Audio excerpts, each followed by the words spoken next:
Shalom. First and foremost, I want to give all praises, honor, and glory to Yahweh, Bahasham, Yahushai, Bahasham, Recha, Kodash. Double honors to the elders and the apostles of Great Millstone, and peace and blessings to the elect. And today we're going to go into the book of 2nd Esdras, the 9th chapter, or Salakia, 1st Esdras, the 9th chapter, which will be the last chapter in the book of 1st Esdras. Stop. In the book of Esdras. All right. And in the previous chapter, in the 8th chapter, we read about how, when Ezra went back and he saw the transgression of our people, which even included the sons of the high priest and all of that, he was pretty much in a very stressed out state. Okay, so now we're reading what comes after that. And at this point in time, just for a bit of context, at this point in time, this is as they're referred to, those of the captivity, right? Meaning those that returned from the captivity, which we were led into by the Babylonian Empire, okay, under Nebuchadnezzar II. Now, at this very point in time, the temple had already been rebuilt. Okay, that was done during the time of Darius, and now we're reading in First Esdras chapter 9. At this point, Darius has already reigned and went. His son Xerxes has already reigned and went. And now we're in the reign of Artaxerxes the first, or just Artaxerxes. And so at this point in time, when Ezra goes back to Jerusalem, the temple is already built. However, the Israelites were in heavy transgression. So let's get into it. This is the book of 1st Esdras chapter 9, verse 1. Then Esdras, rising from the court of the temple, went to the chamber of Johanan the son of Eliasib, and remained there, and did eat no meat, nor drink water, mourning for the great iniquities of the multitude.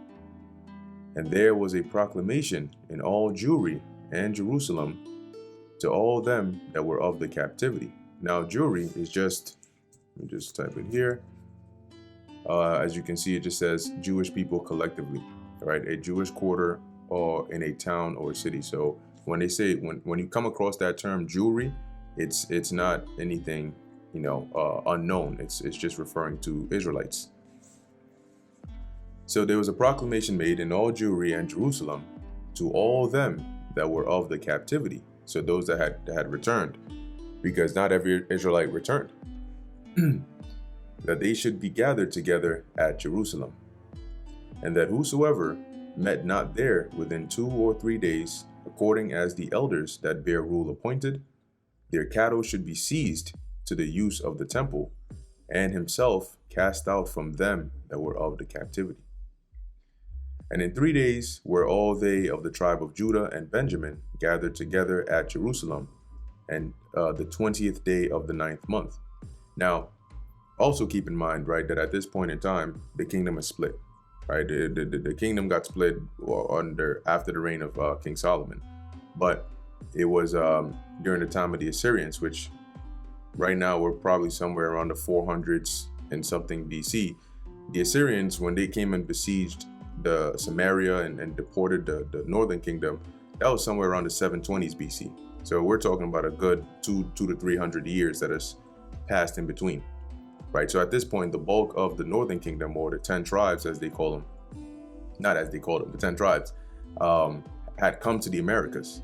Though you still had some that not every single northern kingdom, right, was in the Americas. Some were still mingled amongst Judah and Benjamin.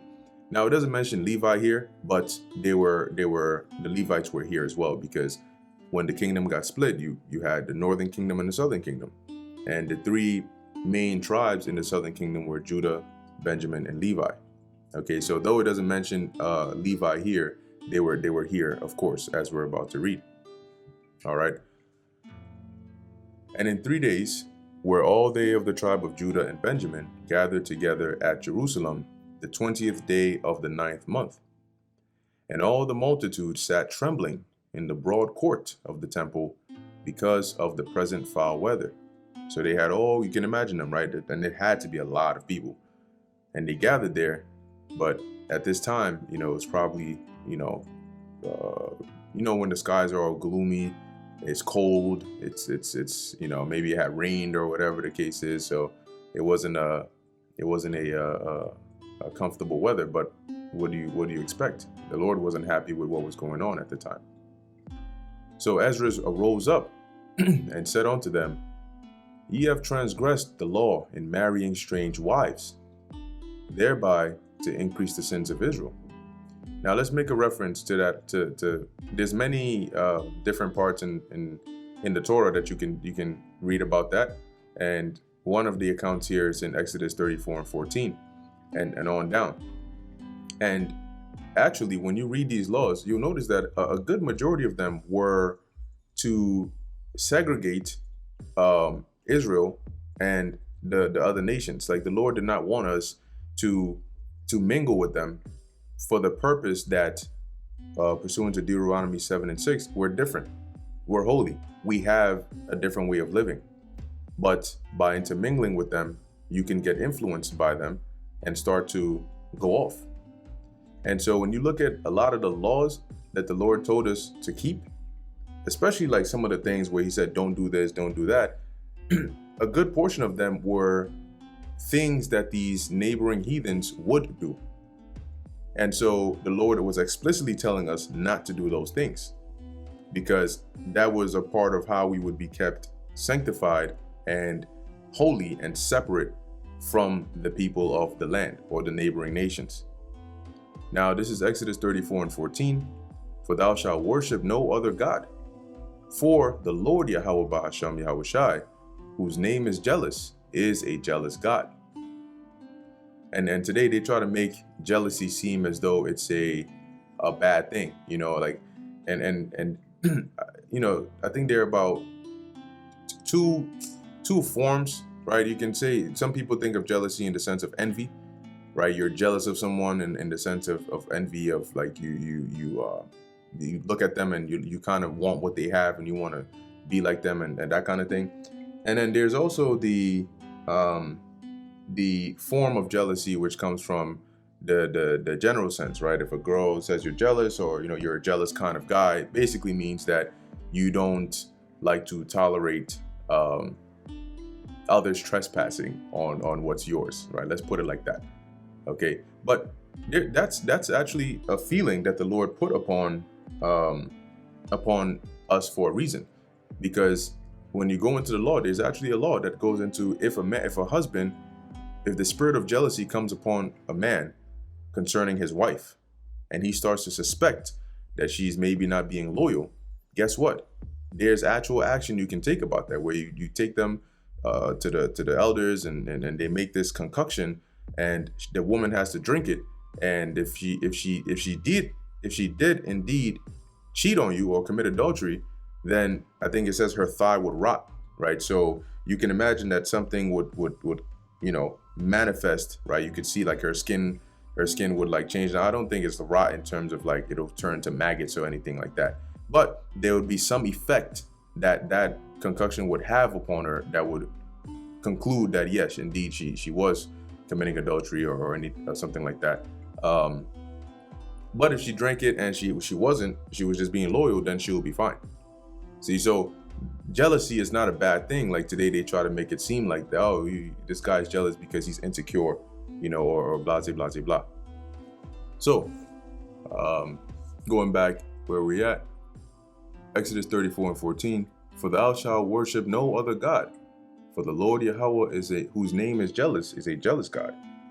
Lest thou make a covenant with the inhabitants of the land, and they go a-whoring after their gods, and do sacrifice unto their gods, and one call thee, and thou eat of his sacrifice. So that's what the Lord was saying. And you can think of it like today. If you were a parent and you have kids, but the neighborhood that you're living in is not the best. It's very dangerous, and there's a lot of negative influence there. Whenever you counsel your children as to whether they're going to school or going to the store or whatever, you always counsel them to avoid the negative influence, right? To not hang out with the bad crowd. And why is that? Because it can lead them to do these bad things, go in the ways you don't want them to go in. So the Lord explicitly warned us, don't hang out with these people, because this is what happens when you do. They're going to influence you to go whoring after their gods. Verse 16, and thou take of their daughters unto thy sons, and their daughters go a whoring after their gods, and make thy sons go a whoring after their gods. Now, one example is what happened with King Solomon. You see? So that's why the Lord said, when he says don't take of their daughters unto thy sons, meaning don't marry these women, because these women, meaning the women of the other nations, right? So we weren't supposed to take them as wives. Now, a concubine is different, right? But we weren't supposed to take them as wives, because the Lord said them going after their gods, they would influence you to do the same. And if you don't believe that, power of influence, go back to the book of Genesis and take a reread what happened with Adam and Eve, because the scriptures tell you that Eve, being the weaker vessel and being deceived, is the one who ended up influencing Adam to go ahead and transgress as well. Okay, so now let's go back to the book of 1 Esdras chapter 9, verse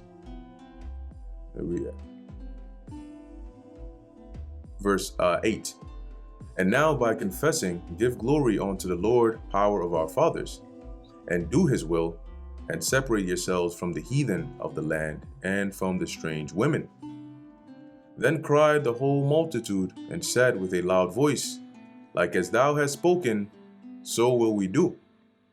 But forasmuch as the people are many, and it is foul weather, so that we cannot stand without, and this is not a work of a day or two, seeing our sin in these things is spread far. So yes, we agree. We will put away our strange wives and so on. But right now the weather's terrible. It's cold. We're freezing. And doing this is not going to take 1 day or 2 days, right? Because this is a great transgression. And so, verse 12, therefore, let the rulers of the multitude stay, and let all them of our habitations that have strange wives come at the appointed time. So there's a lot of us, right? So why don't you let the heads stay, and then in terms of the actual people in all the various lands, the various different areas that they are, appoint them. Maybe those in this area, they will come at this point in time, and then have their matters judged, and sort of do it that way, right? Verse 13, and with them the rulers and judges of every place, till we turn away the wrath of the Lord from us for this matter. Then Jonathan, the son of Aziel, and Ezekias, the son of Theochanes, accordingly took this matter upon them, and Mosalam and Levites and Sabbathias helped them. So you had these men that pretty much took the charge to facilitate and make sure that this process was according as they had said. And they that were of the captivity did according to all these things. And Esdras the priest chose unto him the principal men of their families, all by name. And in the first day of the 10th month, they sat together to examine the matter. So their cause that held strange wives was brought to an end in the first day of the first month. So it took a couple of months, right? The 10th month all the way to the first month, but they ended up straightening out the matter. And of the priests that were come together and had strange wives, there were found of the sons of Joshua, the son of Josedek. Now it says Jesus here because it's I believe some parts, if not all, of the Apocrypha have come from, were translated from Greek, and so and I may be wrong, but that's what I think so far from my memory. So they translate that, right? When you see the name Jesus, it's Joshua, okay, and in the Hebrews Yahushai, but I just rather call him Joshua. So because it's the same name, right? So it says, of the sons of Joshua, the son of Josedek, and his brethren, Matthilas, and Eleazar, and Joribus, and Joadinus, and they gave their hands to put away their wives, and to offer rams, to make reconcilement for their errors. And of the sons of Emer, Ananias, and Zabdius, and Eanus, and Samius, and Hyreel, and Azarias. And of the sons of Phisor, Elionis, Messias, Israel, and Nathaniel, and Osidelis, and Tausus. And of the Levites, Josabad, and Semis, and Colius, who was called Calidas, and Pathias, and Judas, and Jonas. Of the holy singers, Eleazarus, Baccharis. Of the porters, Salamis, and Tolbanes. Of them of Israel, of the sons of Phoros, Hiermus, and Edius, and Melchias, and Milas, and Eleazar, and Asibius, and Banias. Of the sons of Elah, Mathanias, Zacharias, Hierelis, and Hieremoth, and Adius. And of the sons of Zamoth, Eliadus, Elisimus, Athonias, Jerimoth, and Sabbatus, and Sardius. Of the sons of Babai, Johannes, and Ananias, and Josabad, and Amathias, or Amathias. Of the sons of Manai, Olamus, Malmucus, Jeduus, Jazubus, Jasael, and Hieremoth. And of the sons of Adi, Nathis, Musias, Lucanus, and Naidas, and Mathanias, and Sesthel, Balnus, and Manassias, or Manassias. And of the sons of Annas, Elionis, and Asias, and Melchias, and Sabius, and Simon Cosamius. And of the sons of Asum, Altanias, and Matthias, and Benaiah, Eliphalet, Manasses, and Semei. And of the sons of Maanai, Jeremias, Momdis, Omiris, Juel, Mabdai, and Pelias, and Anos, Carabision, and Anisibis, and Mamni-Tanimus, Eliasis, Banus, Elieli, Samis, Selemias, Nathanias. And of the sons of Ozerah, Sesis, Ezriel, Azalis, Samitis, Zambis, Josephus. And see, this is also an example, right, which goes to show you why the scriptures are not just a history book or books on laws, but also on records.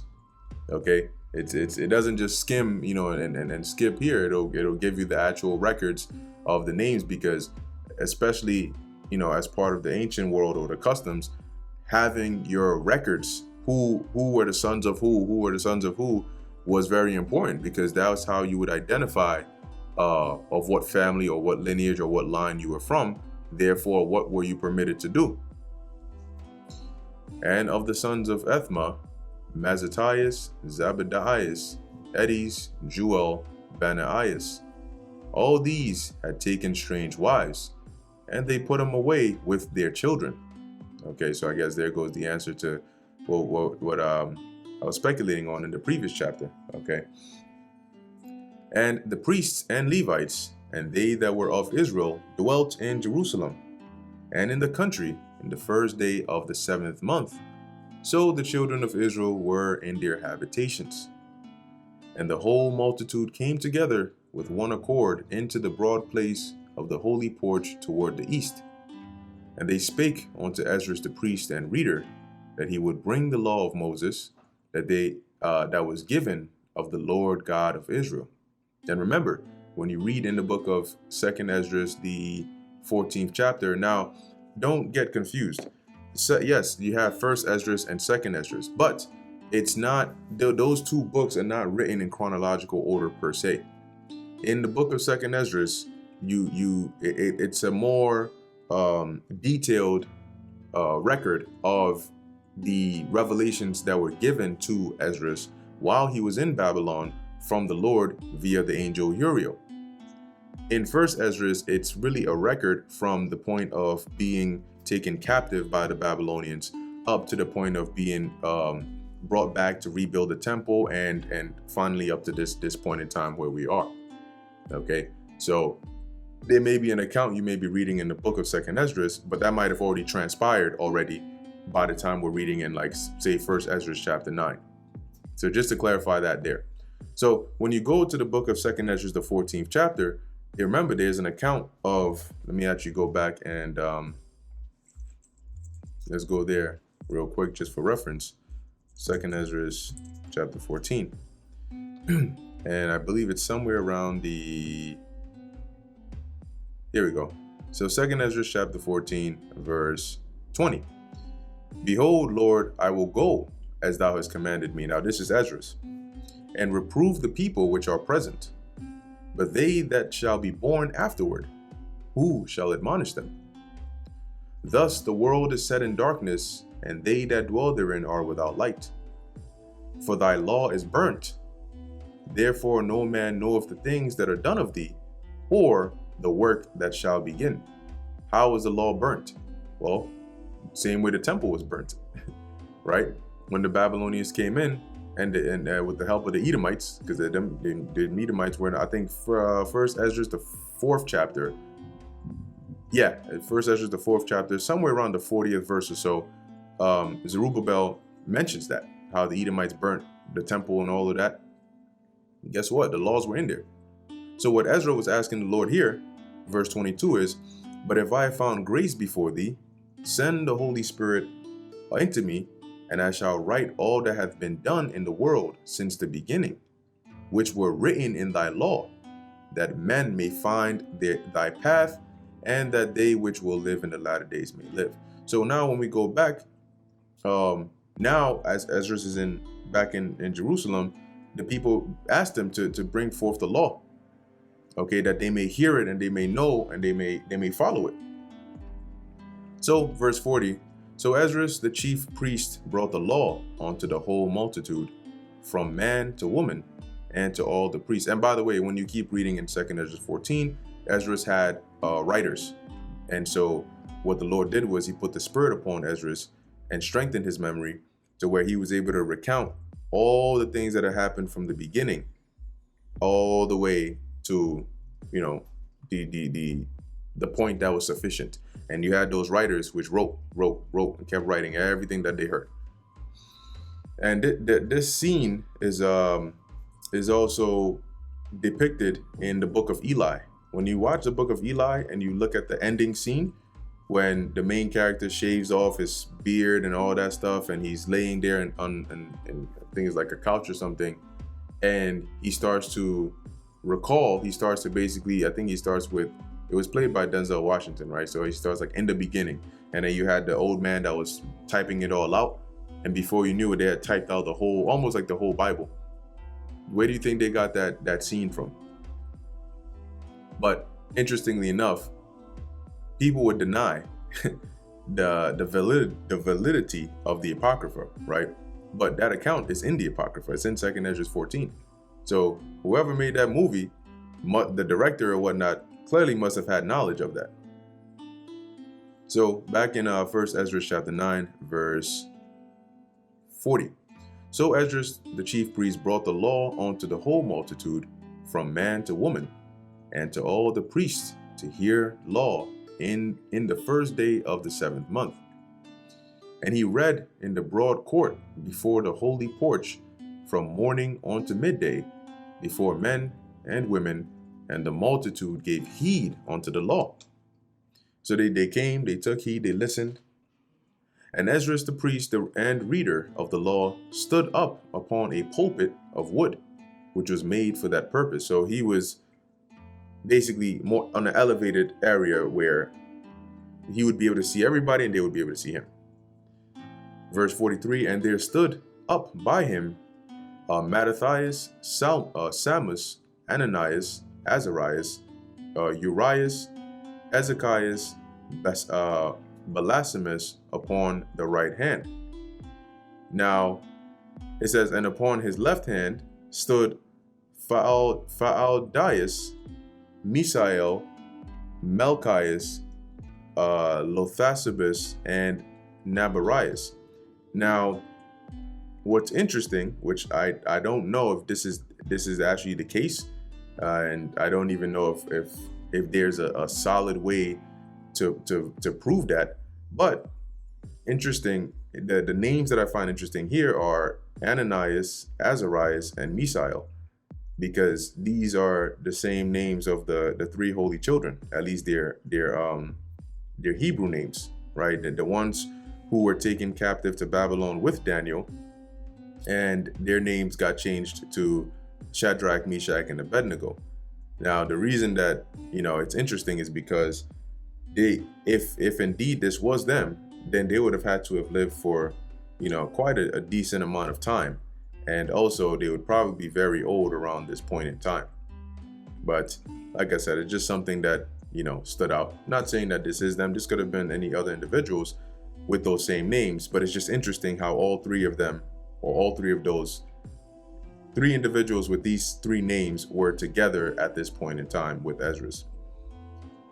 So just wanted to call that out. Verse 45, then took Esdras the book of the law before the multitude, for he sat honorably in the first place in the sight of them all. And when he opened the law, they stood all straight up. So Esdras blessed the Lord, power most high, the God of hosts almighty.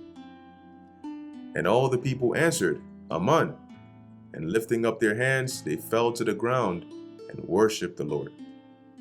Also Joshua, Annas, Sarabias, Adinus, Jacobus, Sabbatius, Altius, Maanias, and Calitus, Asrias, Joaz, Abdus, and Ananias, Baiatus, the Levites, taught the law of the Lord, making them withal to understand it. So when as the laws was read, being the Levites, they had a good understanding of it, so they could explain it and teach it to the people, so they understood. Or when it says don't do this, this is what it means. When it says this is what it means. If this matter happens, this is how you would go about it.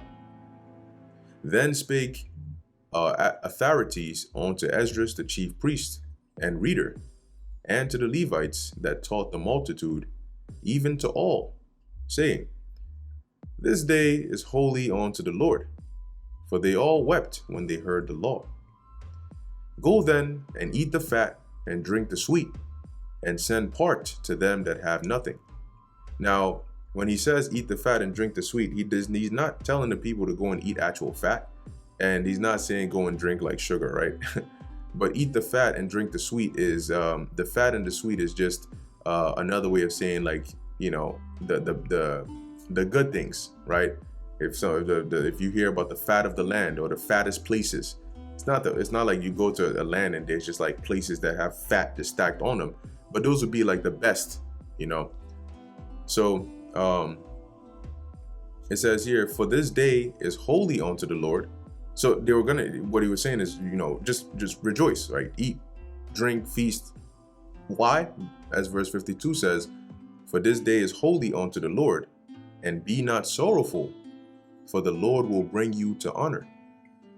So the Levites published all things to the people, meaning they made it public, they made them to understand it, saying, this day is holy to the Lord, be not sorrowful.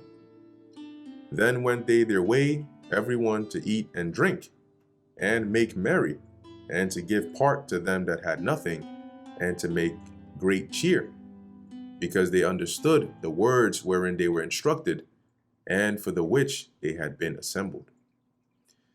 And that brings us to the end of the book of First Esdras.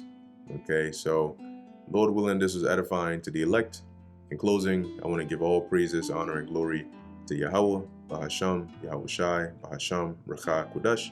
And until next time, Shalom.